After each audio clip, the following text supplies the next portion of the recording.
So they pulled us over and they were like, "Hey man, like you made this infraction. I'm gonna have to take your car in and impound you until we sort this." And then my buddy, he's like very white, but he's also panicked that he doesn't have his passport.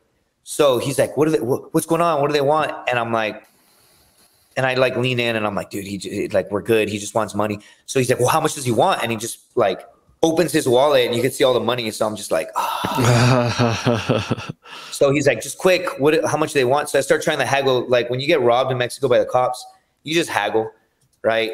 Like you just like, dude, I don't have that. I only have this. And then the guy's like, no, you're going to give me this or I'm going to impound your car. Like, and my buddy starts freaking out. And my buddy's like, just give them what they want. But he's panicking. Also, we had some shots right before. So we've had like 2 or 3 shots each, you know, and then he doesn't have his passport and like, I guess an arrestable offense. So my buddy just starts freaking out. And he's like, John, stop. And I'm like, I got this. I'm like, no, it's going to be this much. And the guy's like, no, I'm going to impound your car. My buddy's like, Justin, just give them.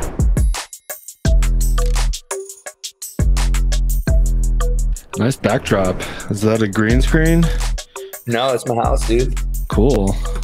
I was thinking about like where I could be that's cool. Mm-hmm. You know, I like angled the camera a certain way because of not the lights hitting it. Yeah. Lights. Lighting is everything. When I did interview James Krause, he was getting his lighting all nice and proper because he was in a hotel room, and that was pretty cool. I mean, he's a cool dude. Unfortunately, he had a little bit of mishap with the law. Oh, he did. You know who I'm talking about? The fighter? Yeah. I don't know what he did with the law. Really? James Krause, he got busted with a gambling sort of ring where he was doing all this gambling, betting for people. He had a Discord channel where he was taking money from, and this is all allegedly, I suppose, but it's been confirmed by a lot of sources that I'm in contact with. And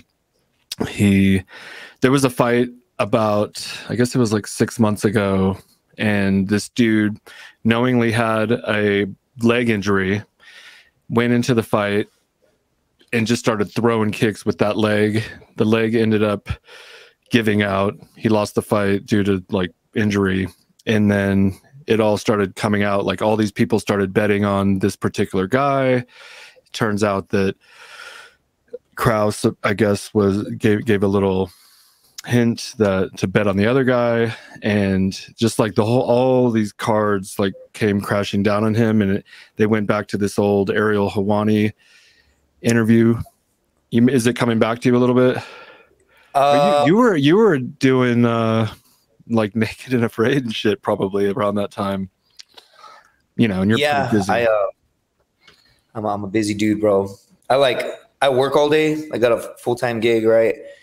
Work all day, get out, go and train or teach. And then after I hit a mic, and then I foster animals too, right? So like, Jesus, I work from home. So throughout the day, I like walk the dogs, and like one of the dogs wants to kill the other dogs. Like one of my fosters they hate each other. So I got to keep them separated. And I got like a system, you know, I have like a crate. I put one in the crate, walks by. Like, it's just, I'm busy, dude. I'm busy. Right. And I'm like starting my own business, right? Like my own brand. Nice. And, yeah. This just in, we're here with Justin Governal, star of Naked and Afraid. Can I say that? I mean, it's already out. Yeah. It aired in February. But it's kind of cool if you Google Naked and Afraid for this season, it shows my face. Yeah. Pretty dope. Time it is. You got like the half where you started and then half where you ended up. And every time I watch the show, you're the thumbnail on the TV, you know? Yeah, it's pretty dope. Or it'll be like, watch a new episode next Sunday, and it shows my face. Boom. Like, yeah. So sick, dude, you know? Yeah. No, you killed it. I mean, there's one of the guys from the older seasons was Matt something. I don't know how often you watch this. Matt Wright, yeah. And he was the face, but now you're the face, which is pretty cool. Yeah. And I think. yeah, dude, it's so sick. And yeah, man. I'm doing a lot of shit, dude. I Thank you for really, taking the time to come on here. Go ahead. Sorry. oh, you're good. Hold on, my dogs are about to bark like little idiots. I hear them. Don't do it, Rona. Okay. Yeah, and I work from home too, so sometimes like I foster these dogs, and I'll be on a call, and I'm just chilling, and then they'll just start going off like someone's at the door, and then I hit the mute button. And nobody has any idea I'm in this call. They're talking about numbers and conversions and all this stuff, and you just hear like all these animals, and then they'll be like, anything. I just mute it again, but I'll just have it on mute, and I'll just give like a thumbs up, like, no, we're good. Or like a door-to-door salesman came in the other day, and she's trying to sell me like solar or some shit, right? Mm-hmm. And I'm like on a call, and my dogs are going crazy, and I'm like on mute. And then right when they ask me a question, there's like an issue that we are fixing. And I work real closely with Google. I like make ads and stuff. Nice. And dude, I manage like millions of dollars, and I'll refrain from saying the company's name just because, whatever. But they like something was messed up. And right when they asked me the question, me specifically, this woman's at the door and I'm on mute. My dogs are going crazy. And then I was like, 1 second, sorry, someone's at the door, and I don't answer. And they just keep fucking, I just open the door and they're like, good. They're like, try and like be your friend. She's got a clipboard, and I open the door all pissed off, and they're like, good morning. And I was like, I'm going to call. And she's like, sorry, I'll come back. I was pissed, dude. And then like, I got hobos. I live in gentrification, San Antonio. So like, I'm next to like my pistol at all times. Nice. Right? And like my neighbor said that somebody tried to tear her ring, or they tore her ring camera off, and they're trying to like get in the other day. So I'm just like, yeah, next time that happens, let me know. Like, I want to help. It's not even like, oh, I've got you.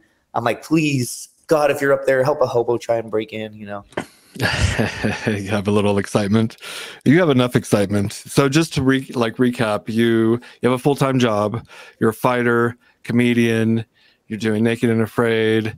You travel. Yeah, I mean, I know the first time we worked with you, you had gone to like Chile or Guatemala. Dog, I got some sick updates on that. Tell me. Yeah. So I drove down to Guatemala. I'm sorry. I went to Guatemala and I hiked the volcano. I believe it was my second time being there, right? I loved it so much. Dude, I've been to 38 countries. Guatemala is fuck, it's rad, dude. Wow. It's so sick. Guatemala, like, out of all the countries I've been to, so far it's my favorite, right? And so I recently went down again, and I drove from San Antonio, Texas to Guatemala in my vehicle. Wow. But I had paper plates. I just bought this vehicle. Made it down to the Guatemalan border, and they didn't let me in with paper plates. They're like, that's like, there's no paper plates allowed in Guatemala. I don't care what country you're from. That's like a law. And I'm like, hey man, like, can I just pay you? And the guy's like, this isn't a corrupt country like Mexico. Meanwhile, I parked the car at the border, and I just walked in without anybody stamping my passport. And I walked in, had food with my buddy, walked into Guatemala, walked back. Nobody checked my passport or anything. Like, nobody, it's legit open border. So, and you could see all the refugees coming from all these other countries trying to make it into the United States. And they legitimately walk across the border. And as you get closer to the border in Guatemala, driving, they're like 15, 20 feet from the highway. I'm going like 80 miles an hour. And it's like, Jesus, like I could just wipe out a family, like if I made the wrong move, right? And so it's crazy, dude. But anyway, he's like, yeah, we're not a corrupt country like Mexico. And he's like trying to, like, I don't know, man. Like, and so I parked my vehicle at the border at a town like an hour and some change away, maybe 2 hours away. We drove back up, parked our vehicle, bought tickets, flew into Guatemala, flew back. I flew back alone. My buddy stayed in Guatemala, and I drove all the way back to the United States by myself. And my phone, if you have AT&T, doesn't give you like internet service. It just gives you like, so I didn't have a GPS, and I drove all the way back. I got robbed by the cops. It was sick, dude. But you got robbed by the cops? Oh yeah, 2 times. What did they do? How did they rob you? Well, so I speak Spanish, and the first time I got robbed, I was with my buddy. But my buddy, to his credit, did not have his passport. We left it in a town like we figured everything out, right? Like he left it at a hostel in one town, and we're like 5 hours down the road in driving. And he's like, dude, I don't have my passport. And he starts freaking out. We call the hotel. They have it. I tell them we will pay you, right, to mail it like to this other town, right? So they're like, okay, we're going to expedite it. So we end up like timing everything so perfect. And we have to stay in this other, I don't even remember what city we're in, for like another day or two. We get the passport and then we continue the journey. But on the first time that we got robbed, he didn't have his passport with him, which is kind of, you know, not a move, right? Yeah. And so, yeah, they freaking robbed us. And I'm not dumb. Like, I know exactly what's happening. Like, I'm from the border, right? And I speak Spanish. So they pulled us over and they were like, hey, man, like, you made this infraction. I'm gonna have to take your car in and impound you until we sort this. And then my buddy, he's like very white, but he's also panicked that he doesn't have his passport. So he's like, what's going on? What do they want? And I'm like, and I like lean in and I'm like, dude, like, we're good. He just wants money. So he's like, well, how much does he want? And he just like opens his wallet and you can see all the money. So I'm just like, oh. So he's like, just quick, how much do they want? So I start trying to haggle. Like when you get robbed in Mexico by the cops, you just haggle, right? Like you just like, dude, I don't have that. I only have this. And then the guy's like, no, you're going to give me this or I'm going to impound your car. Like, and my buddy starts freaking out. And my buddy's like, just give them what they want. But he's panicking. Also, we had some shots right before. So we've had like 2 or 3 shots each, you know? And then he doesn't have his passport and like, I guess an arrestable offense. So my buddy just starts freaking out. And he's like, stop. And I'm like, I got this. I'm like, no, it's going to be this much. And the guy's like, no, I'm going to impound your car. My buddy's like, Justin, just give them. And it was like, I was trying to walk him down from like 150 to like 50 or whatever. And which is still ridiculous. Like anybody listening to this that's like Hispanic or has been to Mexico is gonna be like, we could have given them 20, bro. Right. But so they rob us the first time we get off. And then the second time, my crime was I had paper plates coming back and now I'm alone. And I showed him all the proper paperwork, but I didn't even think about it. He's got my passport, he has my paperwork, and he's holding all of it.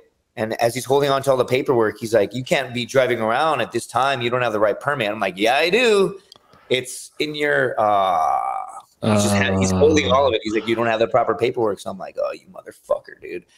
So same shit. I don't even remember how much money it was, but I start walking him down and now I'm alone. And so my adrenaline's going. The guy starts telling me, man, I'm gonna have to take you in and impound your car. And I'm like, oh yeah, fucking.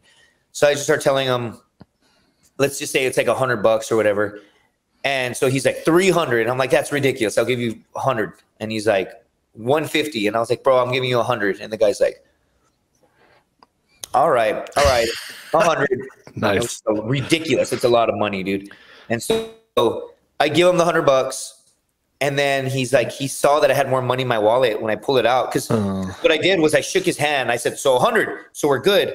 And like Hispanics are real big on like being like machismo, like a man's word. So I shake the cop's hand and then I just pull out my wallet, right? And I'm like, okay, it's this many pesos, which I actually still have pesos in my wallet actually right now. It's kind of funny, right? Nice. Right. But anyway, and Guatemalan money. Yeah. Fucking, what do you call them? Oh, anyway, it doesn't matter. Is that their emperor? Yeah. They're dictator. It's Quetzales, it's actually a dope country. It's a dope country. Why is it? What do you like so much about it?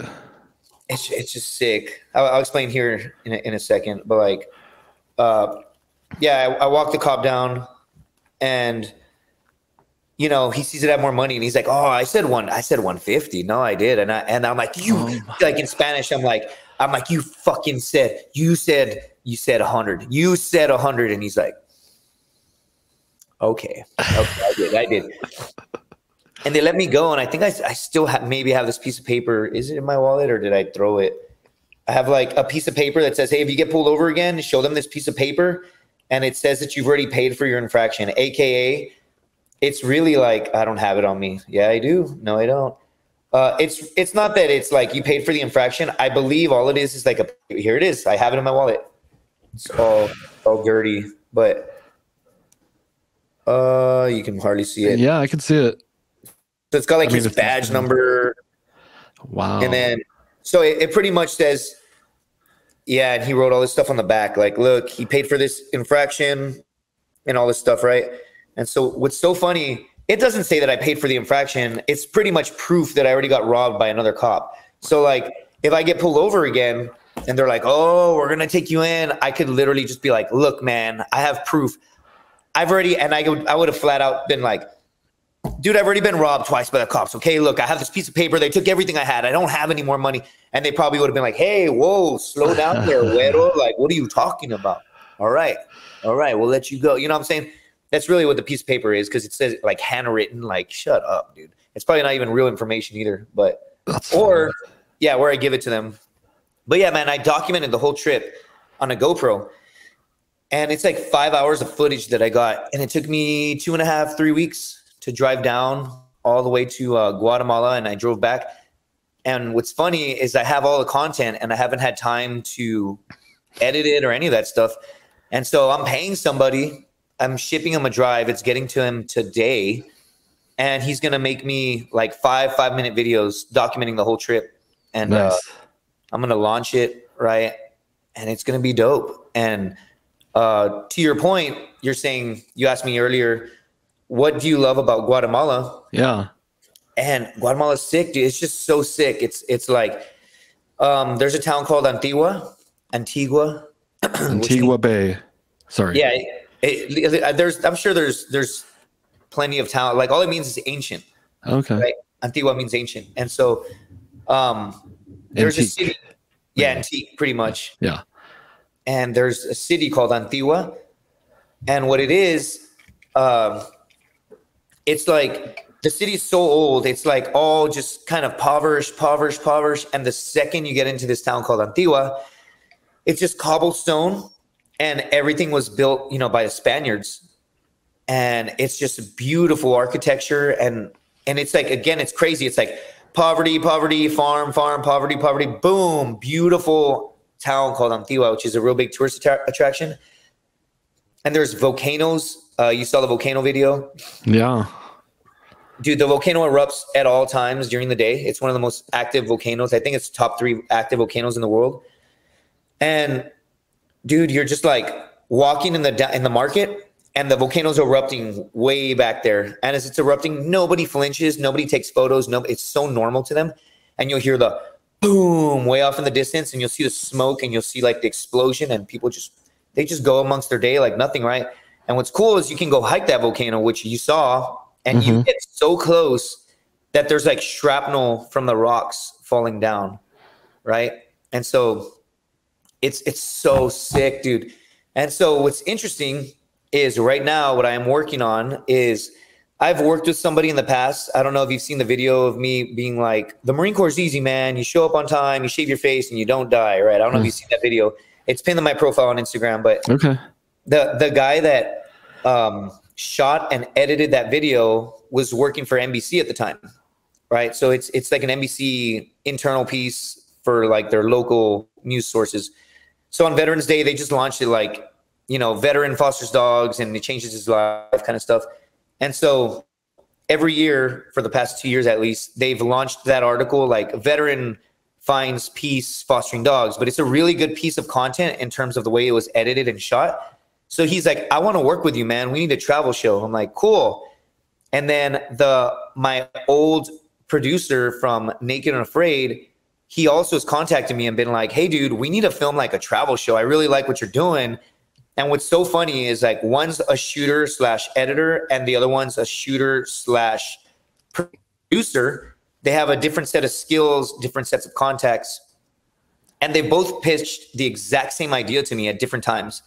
So what's also interesting is you need more than one camera to paint a story, to paint a picture, right? So what I'm working on right now is we're all just kind of collaborating, working together on putting together a travel thing. And we are we're in the process of collaborating on working on a pilot. And it's not so much a Justin Governal show. I'm going to take other humans with me, right? And without giving all the details, like, because, you got to keep it somewhat interesting. I'm going to be taking different people with me, and it's going to be like a travel vlog style.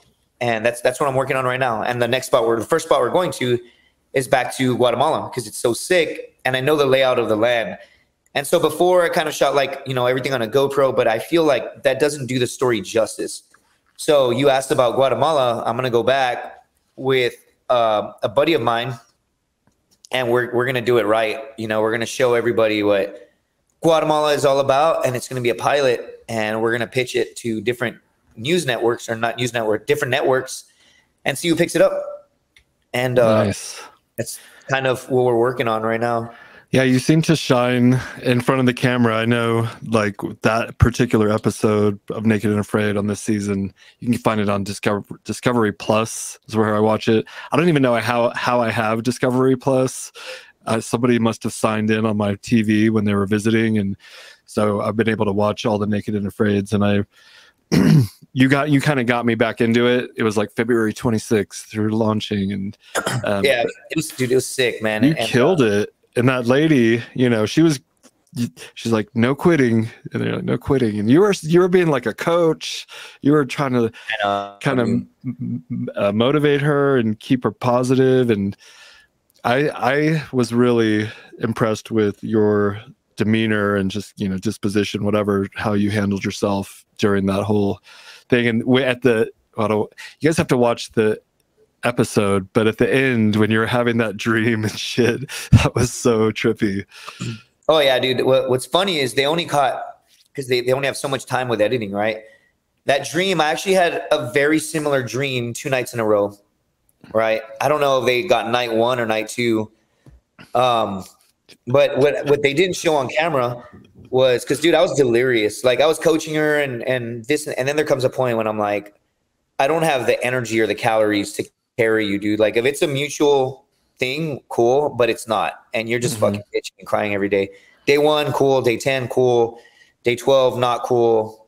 Day 14, shut the fuck up. Day 15, hey dude, you need to stop. Day 16, I don't know what the fuck to tell you, dude. I don't know. I tell you the same shit every day and you're not fucking changing. So it's kind of like an addict, you know, like an addict will be like, oh, I'm tired, and you tell them, and then one day you're like, you're on your own, motherfucker. And they just have they have to like pull themselves out. And so she wasn't pulling herself out. So I was like, all right, dude, I've wasted a lot of energy and calories, because she went hunting a total of 0 times. 0, like actually 0, like didn't hunt once, didn't fish once, would clean up the camp, you know, when I'd come back, and she'd be like, hey, I cleaned the camp. And I'd be like, cool, there's a hole in our fucking roof. And what's also funny that nobody knows about this is that there was a hole in the roof, and like I would get back from hunting and I'd be like, hey, we got this hole, and she'd be like, I know, and I would fucking fix it. And every day you have to fix your shelter, and she wasn't doing it. You know, she would like tell me that I don't know what the fuck she would do all day. And at first I was pretty like, I didn't want to say these things on air, like I didn't want to, and I'm not shitting on her per se, because it's hard, you know, you go out there and you survive. It's hard for sure, and for anybody. But there comes a point when I'm just like, dude, I'd be better off alone, like a relationship, right? And like I do a stand-up bit on like how Naked and Afraid. In case you don't know what the show is, it's where you skip 15 years of marriage and you can't stand the person you're with. You're naked around them all the time. You want to sleep with literally anybody else. And like, and it's all like, you know, yeah. And I talk about how like you get fish and you come back, because on the show she didn't like fish. So I'm like, it's crazy. I go like 10 days without eating. I catch fish. I come back. I'm like, hey, I got us some fish. And she's like, well, I don't want to eat fish. And I'm like, what? This shit exists in the jungle too? Like, yeah, that's not good enough. Nothing's good enough for you, woman. Well, yeah, I'm saying like, yeah, dude, because anytime you go out to eat with a girl, like, what do you want to eat? And they're like, oh no, I don't want to eat that. You know, anyway, so, yeah, anything dude. But that. What's that? Anything but that. Anything, whatever you want. I want something else. Yeah, and I just had to fucking. Like I said, I didn't want to shit on her initially, but as time has passed, I'm like, you really didn't do a whole lot. And I'm not talking shit. I'm just being truthful. And so one of the other things that didn't make it on air, one, the dream, I had it 2 nights in a row, and there's not footage of me because they like legitimately at night, there's nobody around you. right? There's safety precautions per se, and because I signed an NDA, I'll just leave it at that. But there's precautions in place per se. But I'm not joking. At night, dude, there's fucking nobody around. Like, I could scream in the situation that I was in because it was such a remote area. I could be like, help, and probably nobody would help me, right? Maybe. And so, okay. So they have cameras on you, but I woke up outside of my camera range, right? In the middle of the night. I'm not joking, dude. I fucking wake up, boom, and I'm like, the fuck? And I'm holding 2 sticks, and they're both on fire, and I'm just like, what? So I must have lit these things, and you can't see, and maybe used them as like torches per se. But I'm not joking, dude. I woke up outside of like any camera area, and I woke up standing like this, boom, and I woke up, and I was just holding 2 sticks on fire, and I was like, what the fuck? And it wasn't like, I'm on Naked and Afraid right now. Chill out. You're good. I was legitimately delirious. I'm sleeping like 2-3 hours a night. I'm eating like 0 calories multiple days in a row.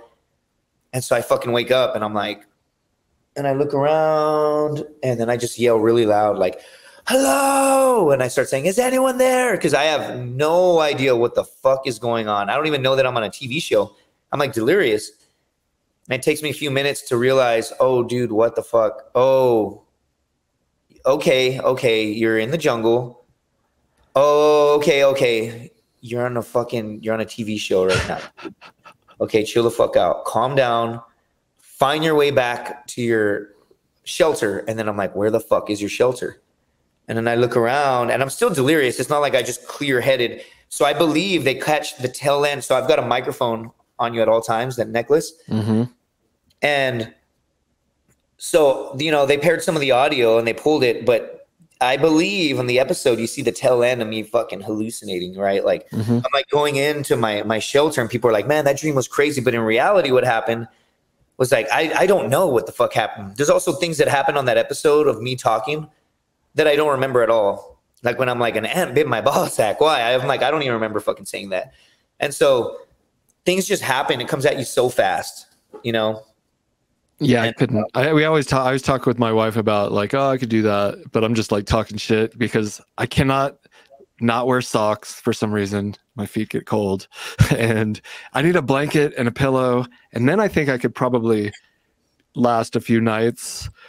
But like, no pillow, no blanket, no socks would be like madness for me.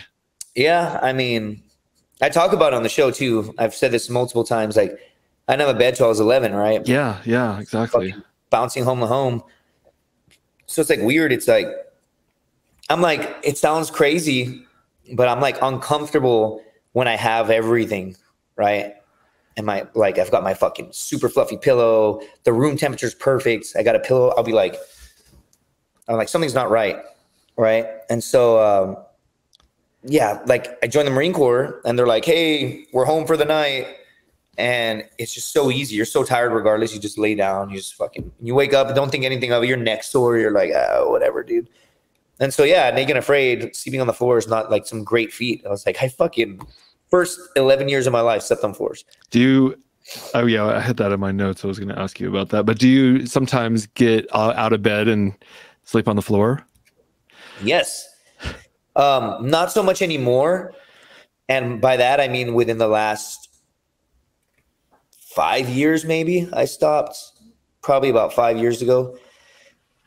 But if it's really, really bad, I'll sleep on the couch. The problem is I've got so many fucking animals and fosters that they like ruin my couches, and my floors are always like full of dog hair and shit. Mm-hmm. That's the real reason I stopped doing it. Right. Yeah. We do foster care, and we have a foster dog right now, plus 3 dogs and a bunch of chickens. And I see you have a cat, which is that's interesting because you have so many dogs. Oh, he fends for himself, dude. Nice. Sometimes I'll just like come home and like one of the dogs just has like a big slash on their nose, and I'm not even like, oh, what happened? I'm like, right. Like the pit bull, he's super sweet, but he'll try and play with a cat. And what he'll do is he'll stick his nose like under the cat and he'll like lift him like a rhino, like send the cat flying, and he'll just keep chasing the cat and he'll keep trying to do it. And so I've seen it and I'll be like, hey, what are you doing? But when I'm not here, I guarantee you it happens. So like I'll come home sometimes and he just has like a big gash on his nose, and I'm not even like, oh no, are you okay? I'm like, well, fucking maybe don't throw the cat around.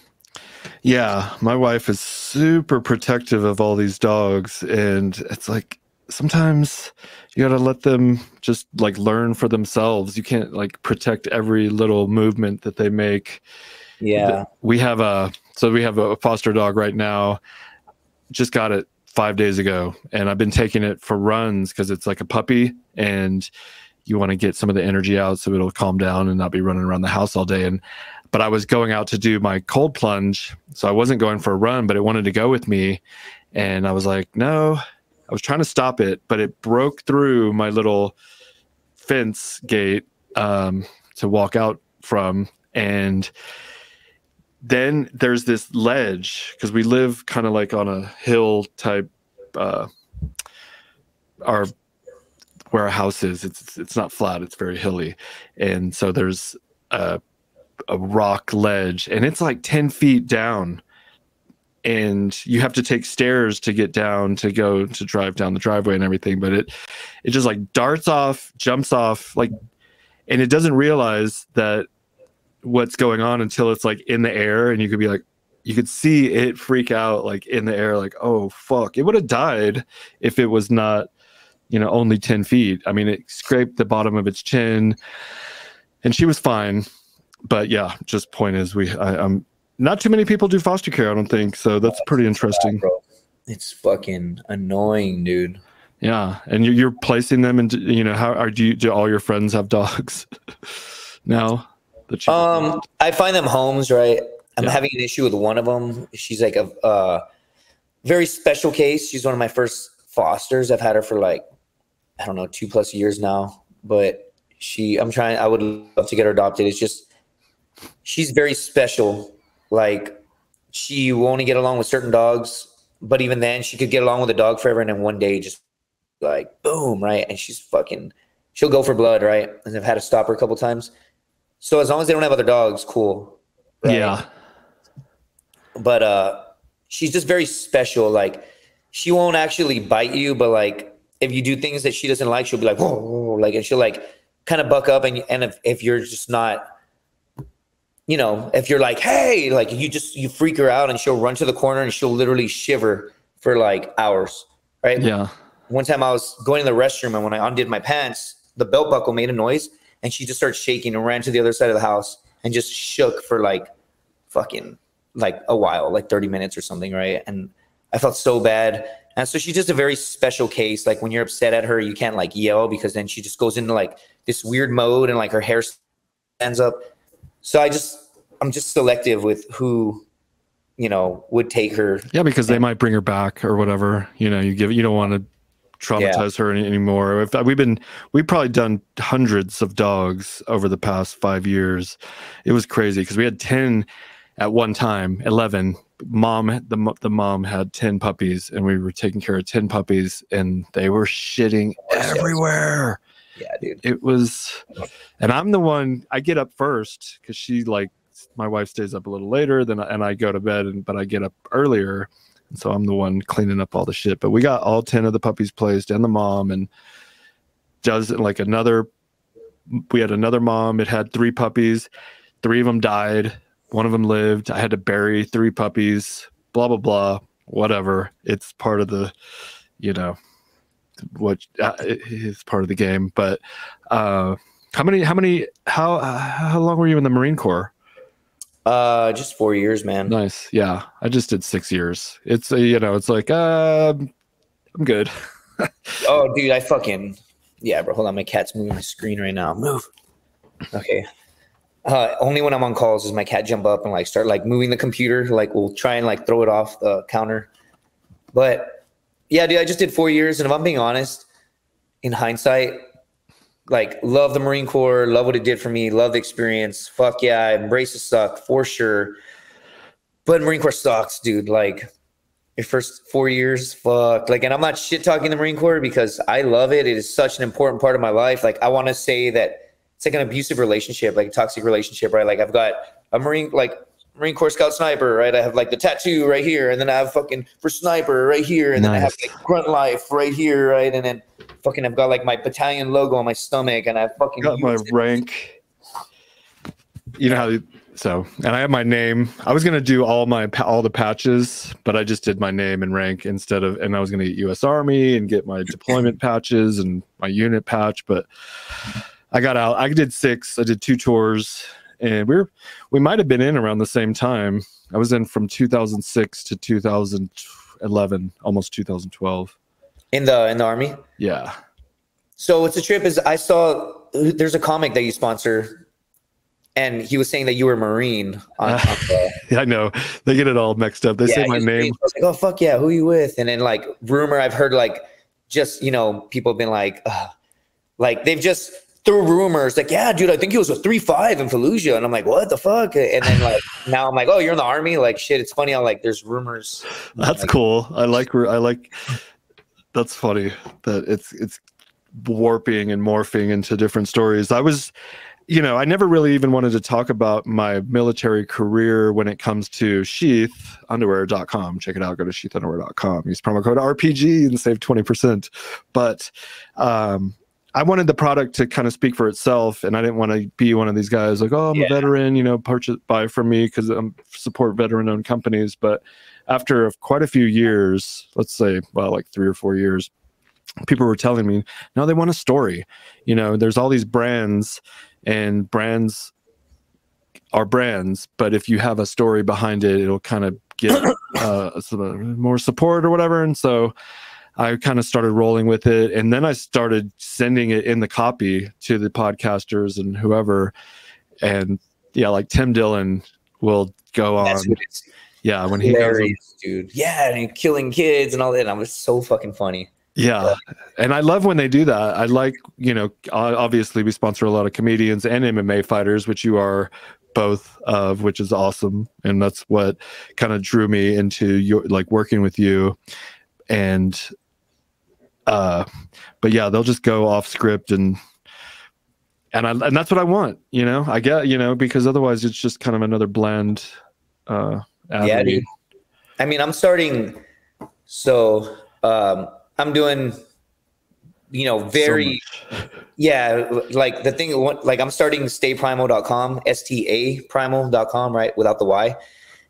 And a couple of reasons, like the way that it evolved is when I was out in the jungle, I was like, dude, I need to capitalize on this. Like, how do I, because I work in marketing. So I was like, I'm just going to start saying, dude, this shit's primal. I'm just going to start telling people to stay primal. So I'd be like, stay primal, Governal all out. Right. And I kept doing that. When I get out of the jungle and I see that fucking Liver King does stay primal, Liver King out. And I'm like, oh, son of a bitch. Damn. People like stay primal. And they're like, LOL, okay, Liver King. And I was like, who?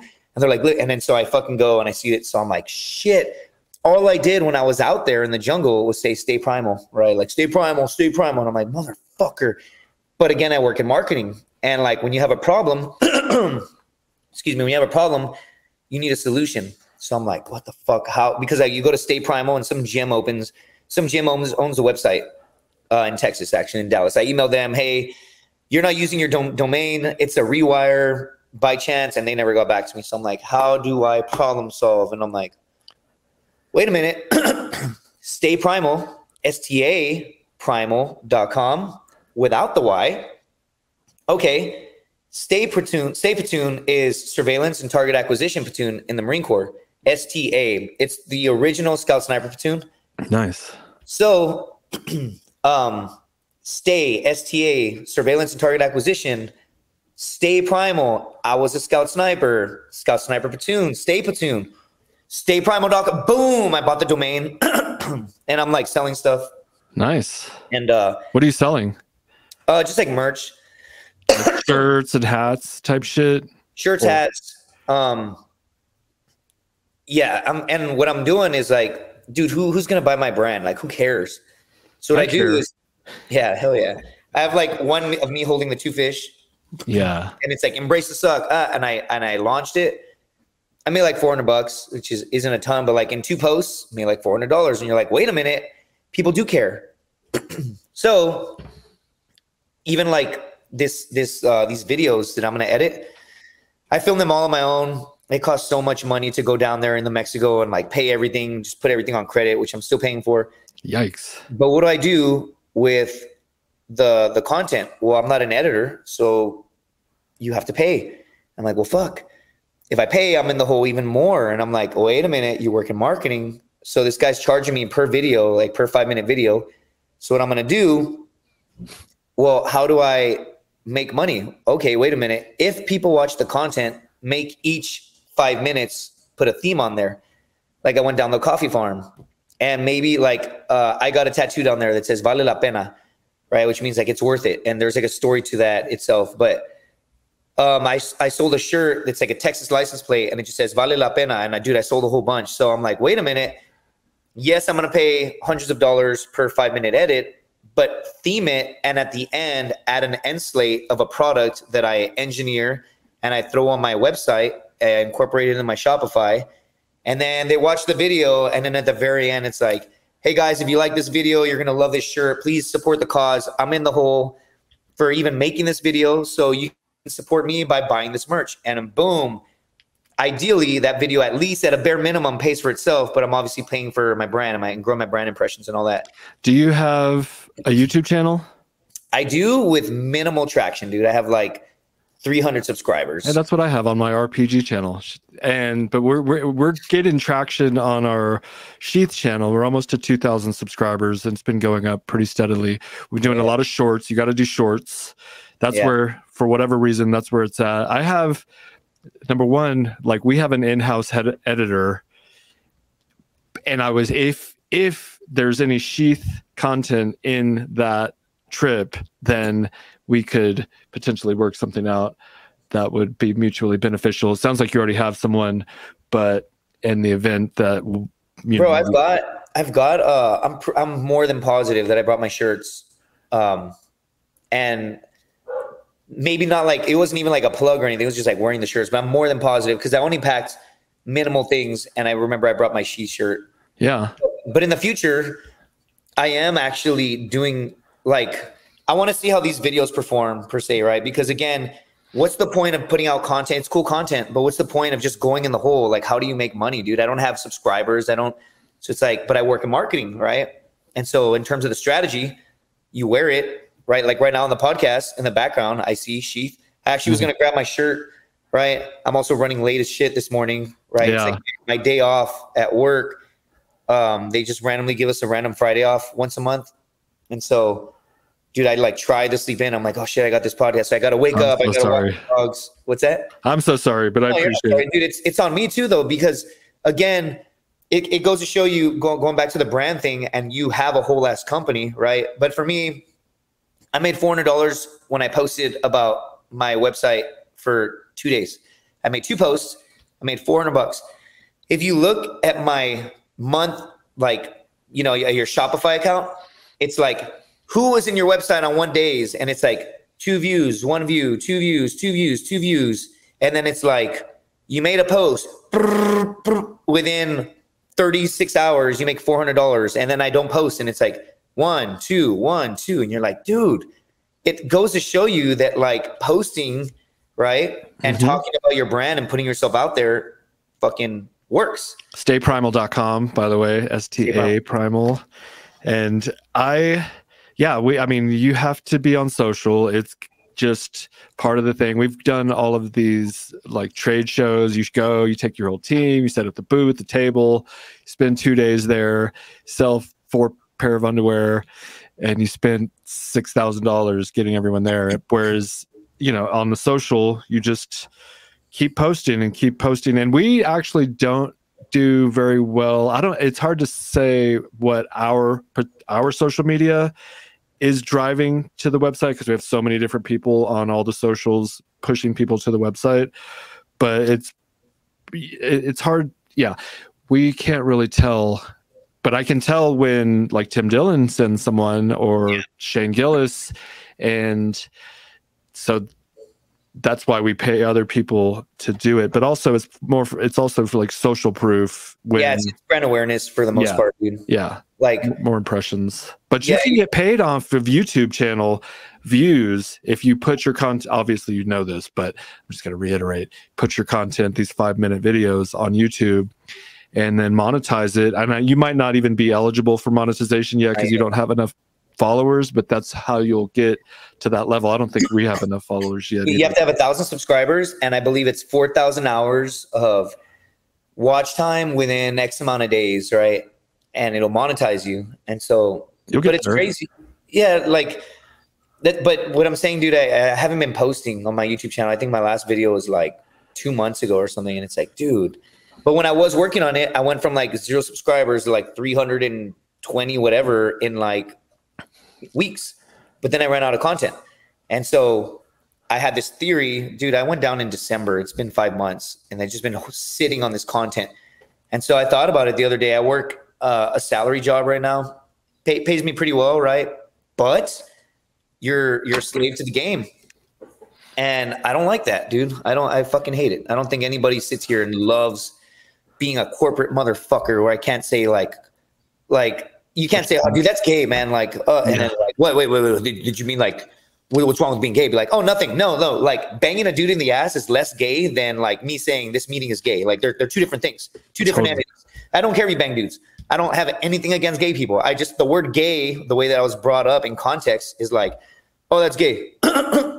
You know, lame. Yeah. And then even like comics, dude, like comics, it's funny, right? Like you can cancel everything, you can't say anything, but then why is it that comics get on stage and they joke about being gay and like you get a whole ass room to laugh? It's like we're all thinking it, you just can't fucking cancel, right? And so anyway, what I'm getting at is you can't love working for corporate America for 30 years, and if you do the math, which I've done, it's 7.5 years, 8 hours a day times 5 days a week times 50 weeks a year because you got your 2 weeks of vacation, right?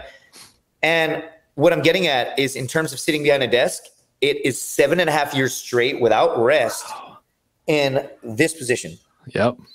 Right. And the reason why I say this is because at my old job, some woman walked into the break room and she freaking walked in and I remember just seeing donuts. And I'm just like, dude, I love that companies buy you donuts and make these gestures, but they're fucking donuts. You're already sitting down at a desk all day. You don't need to be eating fucking nothing but sugar, but you're so tired and drained and your brain needs energy that you're like, let me just eat the sugar. I don't care about my well-being. I care about making these people fucking money. Right.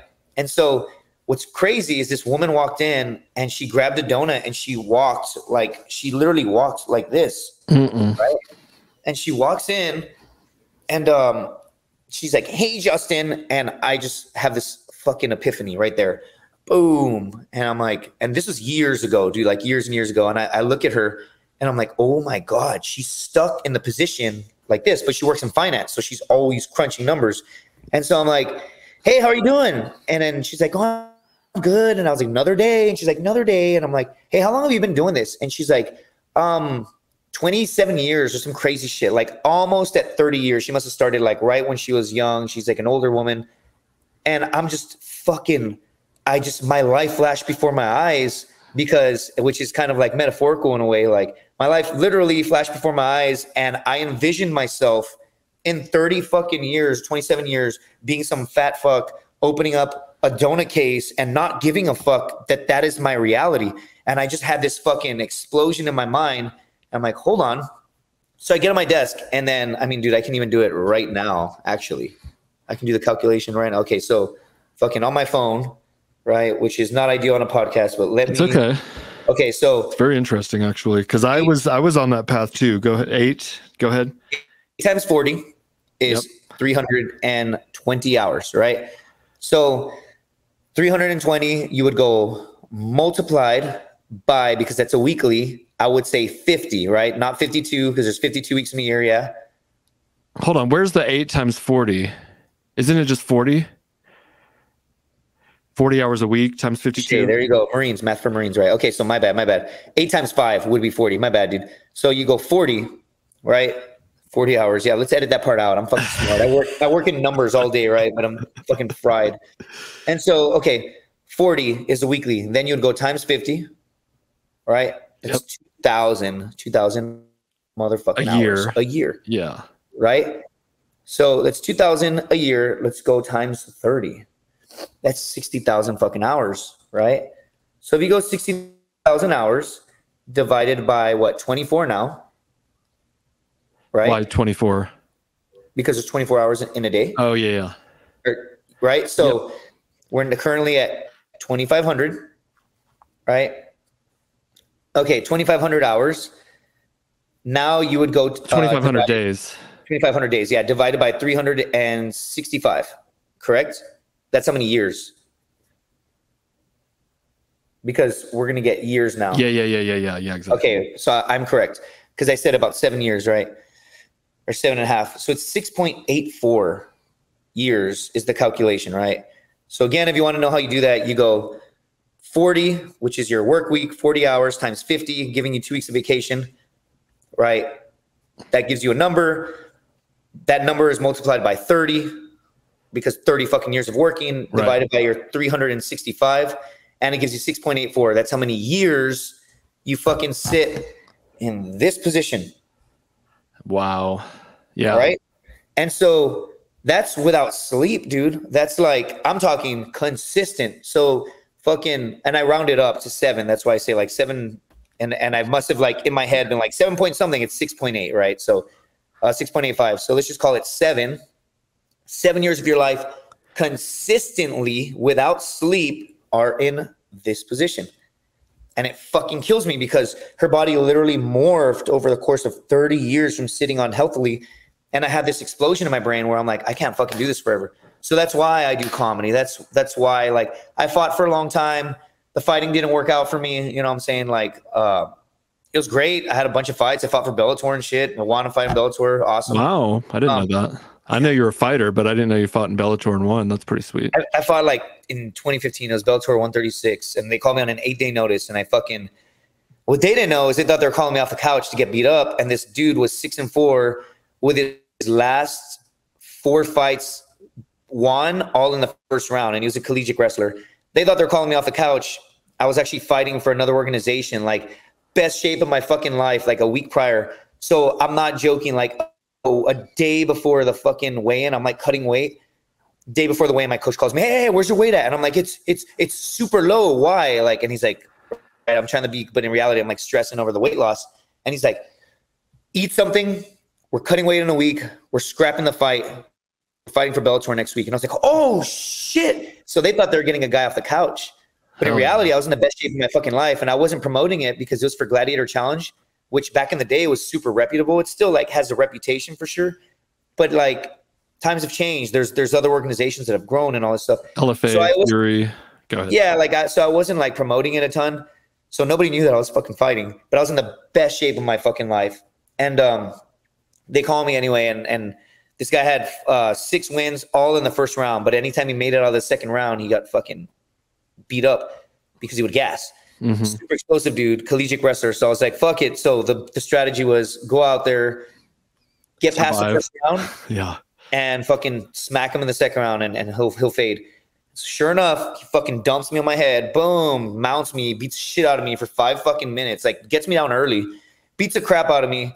There's like pictures of me online, like getting Kimura and shit. And I'm just fucking like, and my coach, I remember my coach telling me back in the day, like, hey, it's legal to grab your shorts, grab the cup, grab the shorts, grab everything, and just hold on to it if you're getting Kimura in an MMA fight. It's legal. People don't know that. That shit saved my fucking ass. He's trying to rip my shoulder out, and I'm just fucking holding on for dear life.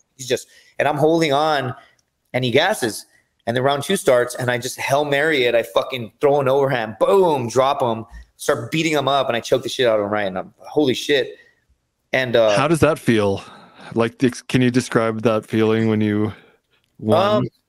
Oh, dude, that was the peak of my career, to be honest. Like, but that's just that moment of winning a fight, and I don't know, maybe it's different and for different fights, but I feel like, that one. Here's the deal: like, you fight for higher tiered organizations. Like, Fury's definitely getting up there, right? It's one of the more reputable in today's day organizations, right? It's been built. But you do Bellator is also super. You're either going to go UFC or Bellator, and clearly UFC is the monopoly in this instance, but Bellator is still pretty high level. And then you have like PFC and then PFL. I heard PFL was maybe going to buy Bellator, and because if they merged, that would be a real strong rival. Yeah. I've heard that also. I mean, I don't know. I don't work on the back end, right? But like, anyway, point being, you win a fight, awesome.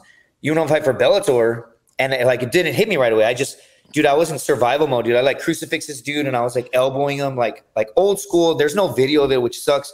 But I crucifixed him, right? And you got trapped both of his arms. So and I elbowed him a ton, dude. And then he started like yelling, like he was checked out. I knew that I won because he was saying like, "Oh shit, oh fuck, man." And, oh my god. And so I'm just fucking like trying to kill this guy, not out of like, being malicious about it, but like bro. He's trying to kill you, kind of. He's trying to kill me. So it's like what it boils down to is like, it's never malicious. I've been on the other end where like I woke up, I got knocked out for a fight. And when I woke up, I was saying, okay. And like, that's how I woke up, saying, okay. And I thought I was in the gym, right? I thought my buddy Arian, who's a fucking gangster, was just teeing off on me. I was just like, okay. And then I woke up and a ref is tackling me and he's like, stay down. And I was like, fuck. All right. All right. And so what I'm saying is like, you don't mean to say okay to your opponent. You're fucking blacked out. And that's literal survival, like talking for you, right? Your brain is like, hey, I'm just going to go ahead and shut off your logic because you're being a fucking idiot right now and you're trying to fight. Go ahead and maybe submit and you'll survive. But if not, you're going to fucking die. If there's no referee, you're going to die. And so, it's crazy from those experiences. I was like, fucking, and he was like, shit. Oh, fuck, man. And I was like, yes, he's going. He's fading. And so when I got done, I didn't like pop up and yell or anything. I just popped up like that's what's supposed to happen, right? But it doesn't hit you right away. You're legitimately like, fuck the competition. You're in straight primal mode, right? Stayprimal.com. Stayprimal.com for sure. So you're just like in this primal like moment. And then what happens is my coach looks at me and he fucking throws me the Marine flag and he goes, hold that shit up. And I'm like still kind of just like, and he looks at me and he goes, motherfucker. He gets in the cage. He goes, motherfucker, do you have any idea what you just did? And over his shoulder, I just see hashtag Bellator 136. And then it was just like, and it just like, I'm getting goosebumps right now, bro. Like that moment is trapped in my DNA for the rest of my, like I'll be on my deathbed and remember. And I remember just looking around and the crowd's going fucking crazy because I just came back and everybody wants to see that shit, whether they know or not. And I just look around and I used to see fighters scream like, yeah. And I'd be like, dude, calm down, dude. Like you train for this. But dude, it was such a dump of adrenaline that I was just like, and I looked at the camera, I almost like blacked out from screaming so loud and having no blood to my brain. I like looked at the camera and I was like, ah! And that's the only time I've ever done it. It just felt so fucking good. And I didn't really sleep for like a week. And what's so funny that people don't see or people don't talk about is like, and again, I'm not going to sit here and be like, I'm a fucking world champion, fucking MMA fighter. I was an amateur champion. I fared well in the first half of my career. They're asking me, do you want to fight in fucking July? I'm like, I'm 37, dude. I feel like I should not have taken the last X amount of fights. Like I should have, whatever. And so maybe I do, maybe I don't, depending on how life is going. You need to be fully dedicated, not one foot in. Yeah, exactly. So point being, when I fought for Bellator, dude, all these girls came out of the woodworks and were congratulating me on my win. People were fucking calling me like, we want to write an article on you, Marine, fucking congrats. And I believe my last fight, I got fucking knocked out. The fight right before that, right? Yes. Fight before that, I got knocked out. So I was coming off a knockout. They thought they were pulling me off the couch and all this shit. And so people want to write the comeback story and like all these women, hey, Justin, congrats on all your success. And I fucking had like, dude, I couldn't even open my phone. I was just vibrating. Bzz, bzz, bzz, bzz, everybody, congrats. But what's funny is when I finally got to my messages, because you're so fucking high for the night, you're like, I'm not touching my phone. I don't give a fuck. I had to go back. Bellator paid for my hotel room. I went back to where I was living. I was paying $400 a month to sleep in this dude's living room because you don't fucking make shit as a fighter, dude. And so I was sleeping in my friend's living room and I'm sitting on the couch and everybody went to bed for the night and all the lights are off. And I finally grabbed my phone and there's a mattress in the living room. And I remember one time he let his dog out of the room. The dog ran up to me and just pissed on me as I was dead asleep. And I was like, ah, and he's like, Tyson, no. And I was like, what? Dude, why? What? And I was so mad. But what's so fucking funny is I'm reading all my messages. Congrats on all your success. Congrats, congrats, congrats. And that's another moment that I'll never fucking forget in my life. That behind my screen, everybody's praising me and telling me how fucking awesome for all your success and congratulations. And I'm sitting in the living room that I'm living in, literally, and I'm fucking laughing.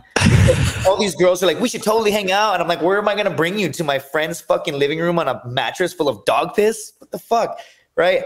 But nobody sees that. Everybody's praising you. But when you fucking lose a fight, only the real ones come around. Like, that's why when my boys lose a fight, I fucking hit them up. Hey, brother, how you doing?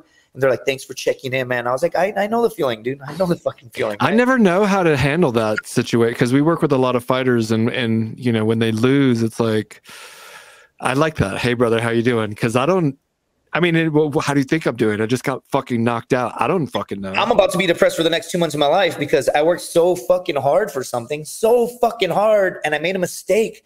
And that mistake is permanently etched onto a fucking record that makes me look like shit. And is people defy you by that. You know what I'm saying? And it's like, you don't fucking see what happens behind the scenes, dude. And so that's like a metaphor for life. When you're fucking killing it, everybody loves you, man. They want to hang out. How are you doing?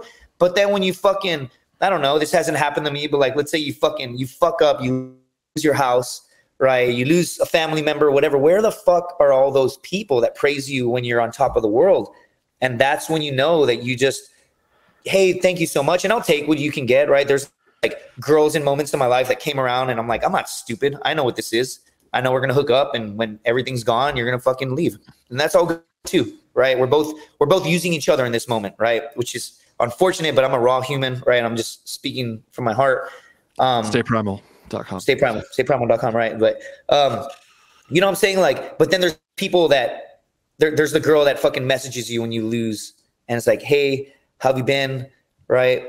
And so it's funny, right? Like fighting it's a whole lifestyle, and it's taught me so much in life in general, right? But like those are the defining moments is when you're on top, take it in, embrace it, love it, ride the wave. Fucking, it's such a good feeling, dude. You don't sleep well for like a week. You're just so high.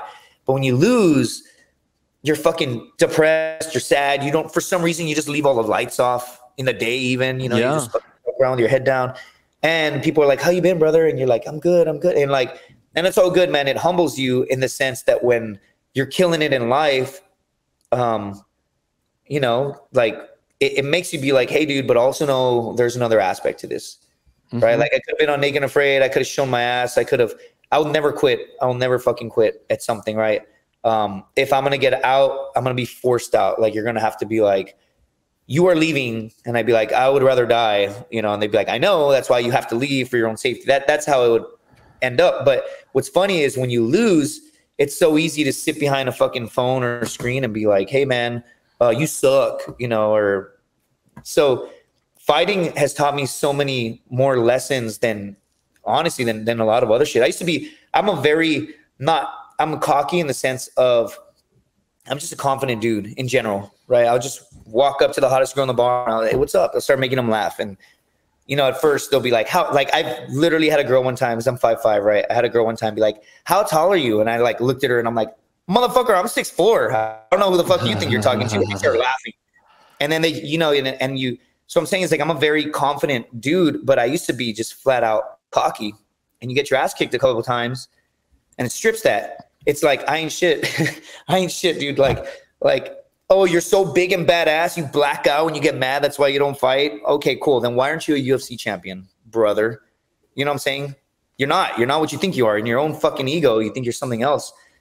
And so, yeah, dude, that's what fighting has taught me. So I kill it on Naked and Afraid, ride the wave. And I'm like, I know this will die down. It's all good. Ride the wave, but it's going to die. And whoever's around when it does die down and still calls you and still hits you up, they're the real ones, you know? Yeah, I mean, I remember, and we're coming up on time here, but when I was 19, 20, I was at college. I started dabbling in with some powders, and I had been watching like Goodfellas and Scarface, and I was gonna make my mark on the world and copy Tony Montana. And And I was living high, like everyone wanted to be my friend. I would go to the clubs or high fiving. And I always get like the special seat at the bar or in like the VIP section. And then after I got arrested and lost whatever, like nobody calls you. I go into this like deep depression because not only am I coming off of all these powders, now nobody is calling me. So I was at the super high, then I go into the super low. And so, I mean, similar but different, scenario. And oh, it's a metaphor, man. It's real. It doesn't matter if it's a fight. Doesn't matter if it's a business. Yep. Bro, Mark Zuckerberg could fucking somehow, some way lose everything. Somehow, something could happen. Maybe illegal. Fucking the government gets involved. I don't know. Right. Put him in a fucking. He loses everything, and nobody wants to help him for some reason. Even though I don't think that's the idea. Yeah. Nobody would give a fuck. Like, hey, Mark, how you doing? I wouldn't reach out and be like, hey, brother, I don't know, because I don't know him, right? But you know what I'm saying? Same thing with like with anybody with some form of success, like when it's gone, the people disappear. And I'm not saying anything that I'm not being a guru or anything. This is fucking common sense. It's human nature, unfortunately, I guess.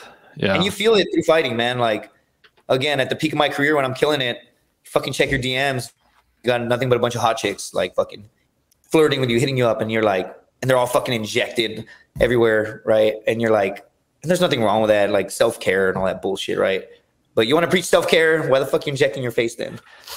Yeah. You get workout, sauna, do some red light therapy, whatever deal, that little natural. There's a kitty. I mean, I feel like we could go on. I do want to respect your time, and I'm going to be going out, a little shameless plug here, whatever, name drop. I'm going to go have lunch with Corey Sanhagen. And fuck yeah, dude, that's dope. Yeah, I'm going to go up to his gym. I thought we were going to spar. Obviously, I wouldn't want to be sparring, but he's going to spar and I get to watch, and then we're going to go have lunch. I wanted to I might have him hit pads with me or something. I love MMA, regardless of all of the other extraneous psychological challenges. It's so good for you. It's humbling, strengthening, spiritually developmental, confidence, especially if you lack confidence. It can really kind of build it. I guess it can humble you if you're too far on the other end of things, but you're doing comedy.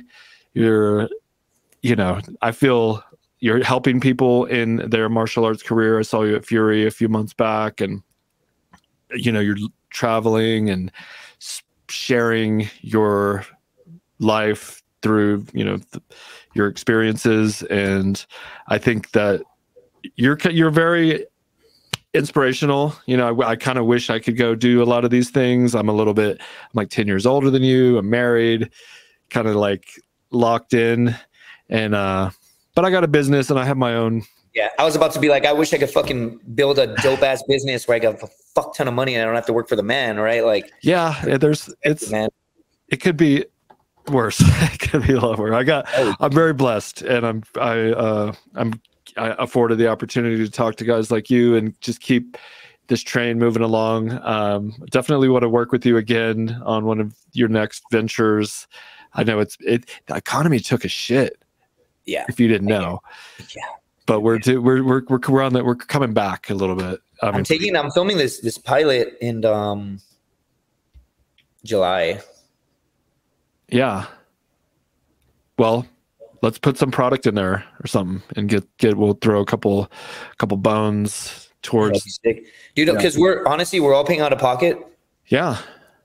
I know there's a storyline here. I know there is. And I've kind of been doing it already on my own. And I started by just putting it on Instagram and stuff. And then, like the media company that you worked with, it didn't work out with us. And I won't like name drop or shit talk anybody, but it just didn't work out. But like, that was kind of the start of like, wait a minute, I could just do this for myself, dude. And that's what we're doing, but we're all paying out of pocket. And the guy that I'm having come with me is going to really help skyline the story, because he's dealt with so much fucking adversity in life, like losing a limb, right? And we're gonna have him hike this motherfucking volcano. And nice. And when I asked him if he could do it, he's like, "Are you fucking kidding me, bro?" He's a scout sniper also. He's like, why the fuck would you ask me that? But also I can't be like, hey bro, you want to come down to Guatemala and hike this volcano? Out of your own dime, he's gonna be like, suck my dick. So I gotta front that, and we're all fronting everything, and we're hoping to push this and launch this, right? And whatever. But yeah, man, that'd be dope as shit. Even if it doesn't make it onto the pilot, because sometimes they're weird about like logos and shit. We just film our own little fucking plugs, kind of like last time, right? But we do it professionally, like not just me with a GoPro with the wind blowing, like mic'd up and all that, dude. Let's do it. And we'll look forward to seeing that. And I mean, I feel like you definitely have, like they say, the it factor. You got it. You got that. So now you got to do something with it. And it's you're going in a bunch of directions, and I think it's all going to like culminate into a fine. Just give me career. Dude, there's other stuff that I can't talk about because I signed an NDA, right? But just stay tuned, man. Later this year, you're going to see some cool shit, right? I'm looking forward to it. You sent me a little something, and I'm excited for you. And I'm excited to have you on. I really appreciate you coming on here. Justin Governal, you can find him on Instagram. He's doing fucking dope shit all the time. Great guy, obviously. But beef up that YouTube channel. That's where it's at for now. That one's JJ Governal. That's the name of the channel. But yeah, it's all coming together, bro. Like today's my day off. I literally have another podcast in 13 minutes. Oh, wow. Right?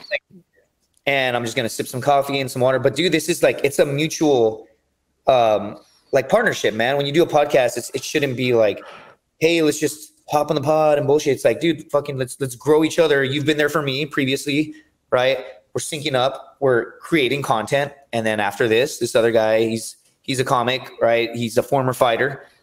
He's not a Marine. And we're probably going to talk about how I love comedy now, right? And how that helps me transition out of fighting. And again, today's my day off. I'm putting time into myself and into my brand. We both pump each other up. And then after I get off, I'm going to sip some coffee, sip some water. I'm going to work on my fucking website all day, right? Like Shopify. We use Shopify. I definitely recommend Shopify. And stayprimal.com. That's the website. Oh, yeah. Well, okay, Justin. Well, thank you for your time. We text all the time. So we'll just let me know kind of what you're thinking, and then we'll go from there. Right on, man. Dude, this was fun. Yeah, it was good. Thank you so much again. I didn't have any water, bro. Like I was like, I'm like, liquiddeath.com. All right. Okay, brother. Talk to you soon. Later, man. Later, bro. Later, everyone. See you next week.